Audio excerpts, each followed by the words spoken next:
آج سے اپنا دل صاف کیا تو انسان کے تمام گناہ معاف ہوتے ہیں.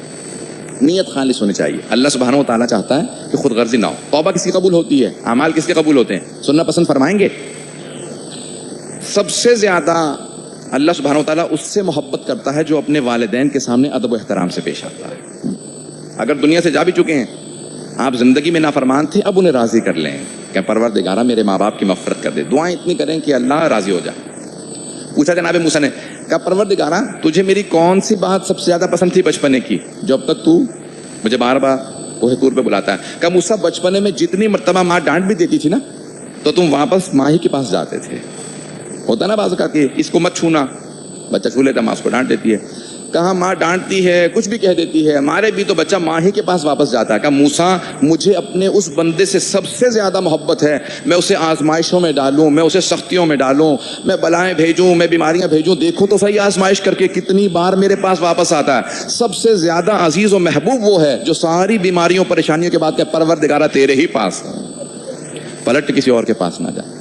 یعنی میں نہیں خدا کو مانتا, اتنی مجھے پریشانیاں دے دی ہیں, نہیں. کپلٹ کے جتنی مرتبہ واپس آتا ہے محبوب تر ہوتا چلا جاتا ہے, محبوب تر ہوتا چلا جاتا ہے. پروردگار ابھی تو کب بابک, جناب امیر المومنین اس مہینے میں بار بار کیا کہتے تھے, ابھی تو کب بابک, پروردگارہ تیرا بندہ تیری بارگاہ میں آ گیا. میں دو جلدی روایات پیش کرنا چاہتا ہوں بنی اسرائیل کے. کہ ایک بنی اسرائیل کا بہت بڑا عابد تھا, پہاڑ پہ عبادت کرتا تھا. 20 35 30 برس زیادہ ہو گیا تھا, پہاڑ پہ عبادت کرتا تھا. ہر روز فرشتے اس کے لیے کھانا لے کے نازل ہوتے تھے, جنت سے دسترخوان آتا تھا. ساری بستی کو پتہ چل گیا کہ اس عابد کے لیے دسترخوان آتا ہے. ایک دن اللہ نے آزمائش کی, اس کے لیے جنت سے دسترخوان نہیں بھیجا. فوراً پہاڑ سے نیچے اترا, ایک بستی میں ایک دروازے پہ آیا, دستک دی. ایک آدمی باہر آیا, کہا آپ جانتے ہیں کہ وہ ایک پہاڑ ہے, اس پہ ایک عابد ہے, وہ عبادت کر رہا ہے جس کے لیے اللہ کھانا بھیجتا ہے. کہا اسے کون نہیں جانتا, پوری بستی جانتی. کہا وہ میں ہی ہوں. کہا اچھا فرمائیے کیا کر سکتا ہوں آپ کے لیے, آپ اتنے بڑے عابد ہیں. کہا آج کھانا نہیں آیا اللہ کی طرف سے, اگر کچھ ہو تو کھانے کے لیے دے دو.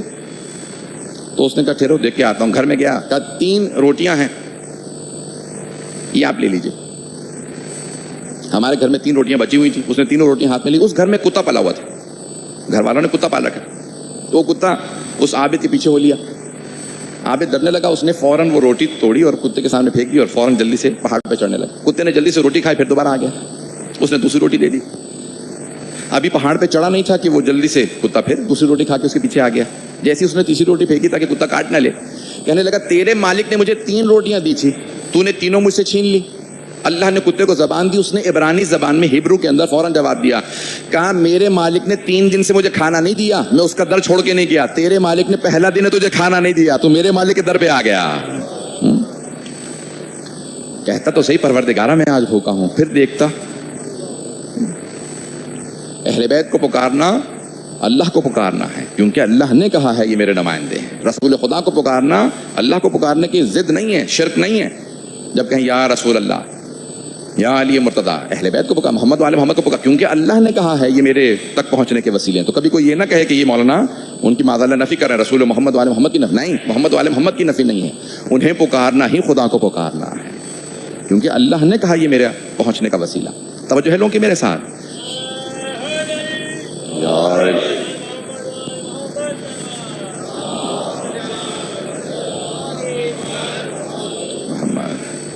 اذان گرامی, اگر آج کبھی خدا نخواستہ کسی نے ماں باپ کے سامنے گستاخی کی ہو تو ان کو راضی ضرور کریں, چاہے کیسے بھی ہوں, جتنے بھی گنہگار ہوں. کہا یا رسول اللہ میرے ماں باپ باعمل نہیں ہیں, آپ کو نہیں مانتے, کافر ہیں, نہ عمل کرتے ہیں, اپنے بھی دین پہ عمل نہیں کرتے, کافر ہیں, آپ کو بھی نہیں مانتے, اللہ کو نہیں مانتے. ابھی بھی میرے پہ ان کا احترام واجب ہے. پیغمبر اسلام نے کہا کہ وہ جیسے بھی ہوں, کیونکہ تو مجھے مانتا ہے, تیرے پہ واجب ہے کہ ان کا احترام کرے, کیونکہ تو مجھے مانتا ہے. جس طرح سے بھی ان کو راضی کر. اذان گرامی, ماں باپ کے سامنے چاہے وہ غلط ہوں خاموشی اختیار کریں. معصوم تو ہے نہیں کہ ہمیشہ صحیح ہوں, ممکن ہی نہیں ہے ہمیشہ صحیح ہوں والدین. وہ غلط بھی ہوں تو خاموشی اختیار کر جائیں, آواز بلند نہ کریں. چھٹے امام سے پوچھا کہ مولا یہ جو قرآن کی آیت ہے وَلَا تَقُلْ لَهُمَا اُفٍّ, ان کو اف تک نہ کہو, اس سے کیا مراد ہے؟ امام نے فرمایا کہ اف سے چھوٹا کوئی لفظ نہیں تھا جو اللہ استعمال کرتا قرآن میں. الف اف, بس 2 حرف سے بن کے ایک لفظ بنا, یہ بھی نہ کہنا. میں سخت جملے نہیں کہنا چاہتا, لیکن کیا کروں, میری ذمہ داری ہے, فریضہ ہے.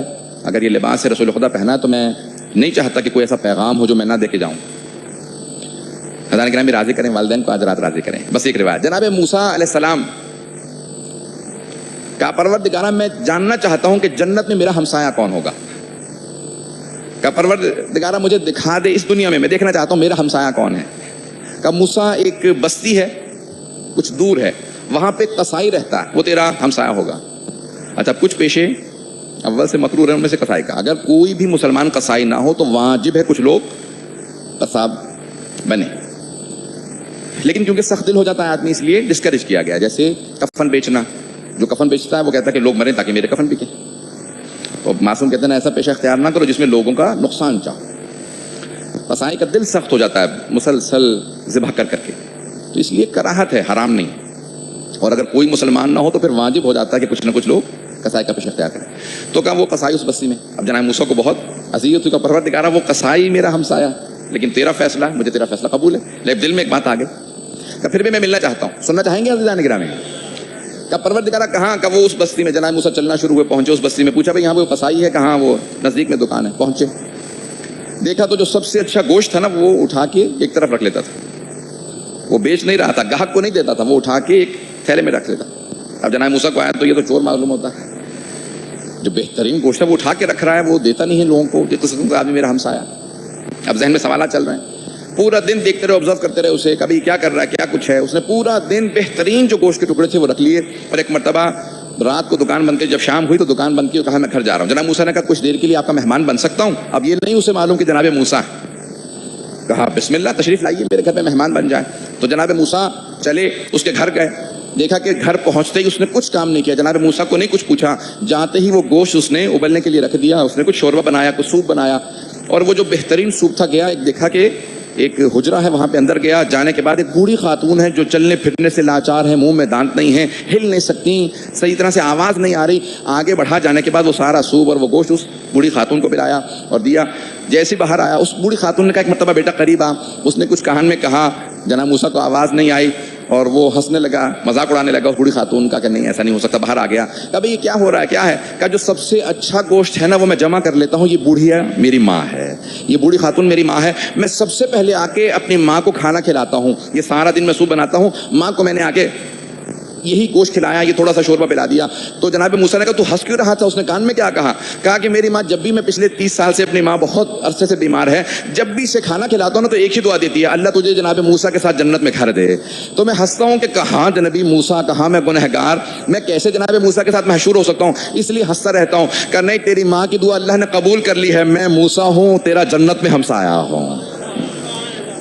اذان گرامی کتنا انسان کے لیے اللہ نے کرم رکھا ہے. والدین کی محبت اور ان کی عزت اکرام کرنا انسان کو کیا مقام عطا کر دیتا ہے. جتنا ہو سکے آج شب میں اگر کوئی اپنے والدین کو کسی نے ناراض کیا ہو، سب سے پہلے اعمال کا ثواب، اگر دنیا سے چلے گئے ہو تو اپنے اعمال کا ثواب ان کو ہدیہ کر دیں، ان کو بخش دیں. اللہ کے ہاں ثواب کی کمی نہیں ہے. ان اعمال کا پورا ثواب آپ کو بھی ملے گا اور انہیں بھی ملے گا. کم نہیں ہوگا، زیادہ ہی ہوگا. جو